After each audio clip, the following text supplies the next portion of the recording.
উপস্থিত জাতীয় নাগরিক পার্টি অঙ্গ এবং সহযোগী সংগঠনের নেতৃবৃন্দ এবং যারা আমার সামনে আছেন আমাদের সাংবাদিক বন্ধুগণ, আপনাদের সকলকে শুভ অপরাহ্ন এবং আসসালামু আলাইকুম।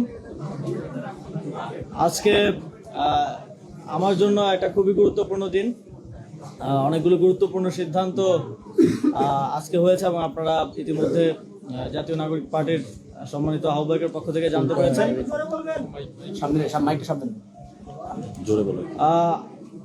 আপনারা জানেন 2024 সালের গণঅভ্যুত্থানে আমাদের প্রায় 1400 সহযোদ্ধা শহীদ হয়েছেন, আহত হয়েছেন প্রায় 30,000-এর অধিক সহযোদ্ধা। বাংলাদেশের ইতিহাসে অত্যন্ত গুরুত্বপূর্ণ একটি ঘটনা হয়ে থাকবে এই গণঅভ্যুত্থান, যে গণঅভ্যুত্থানের মধ্য দিয়ে একটা দীর্ঘ ফ্যাসিবাদী শাসনের পতন হয়েছে এবং তারপর আমরা নতুন বাংলাদেশ বিনির্মাণের যেই পথ চলা, সেই পথ চলায় অগ্রসর হচ্ছি। গত গণঅভ্যুত্থানের পরের সময়টা, এই ট্রানজিশন পিরিয়ড বাংলাদেশের জন্য খুবই গুরুত্বপূর্ণ এবং সামনে জাতীয় নির্বাচনও সমানভাবে গুরুত্বপূর্ণ। আমরা একটা গণতান্ত্রিক প্রক্রিয়ার মাধ্যমে একটা গণতান্ত্রিক সরকার গঠনের দিকে বাংলাদেশ এগিয়ে যাচ্ছে। এই সময়ে এছাড়াও আপনারা জানেন কিছুদিন আগে আমাদের একজন সহযোদ্ধা শরীফ ওসমান হাদি গুলিবিদ্ধ হয়েছেন এবং শহীদ হয়েছেন।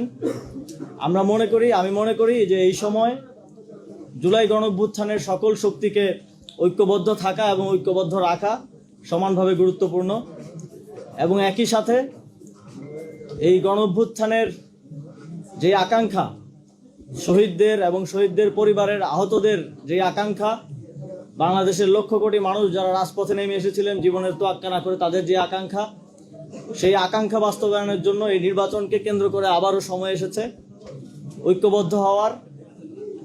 সেই জায়গা থেকে আমি জাতীয় নাগরিক পার্টি এনসিপিতে আজকে যোগদান করছি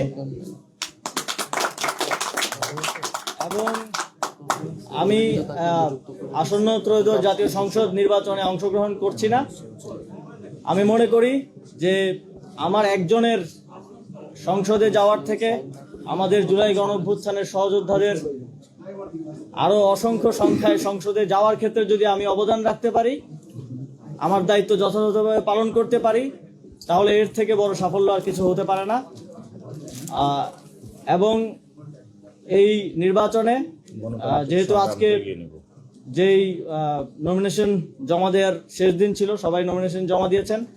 আমরা প্রত্যাশা করি খুবই সুষ্ঠু এবং নিরপেক্ষতার সাথে, কোনো ধরনের হানাহানি ছাড়া আমরা এই গণতান্ত্রিক উত্তরণকে সফলতার সাথে বাংলাদেশ অতিক্রম করতে পারবে এবং এই গণতান্ত্রিক উত্তরণের পক্ষে আমি কাজ করে যাব।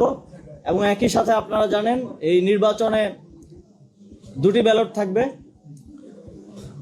এখানে আমি মনে করি যে আপনারা একটি ব্যালটে এমপি নির্বাচন করবেন, সরকার নির্বাচন করবেন। সেই সরকার এবং এমপি থাকবে 5 বছর। তারা তাদের কমিটমেন্ট রাখবে কি রাখবে না সেটা আমরা জানি না। তবে আপনারা যদি গণভোটে হ্যাঁ ভোট দিয়ে নির্বাচিত করেন, এই সংস্কারের মাধ্যমে বাংলাদেশ আমি মনে করি যে 100 বছর এগিয়ে যাবে।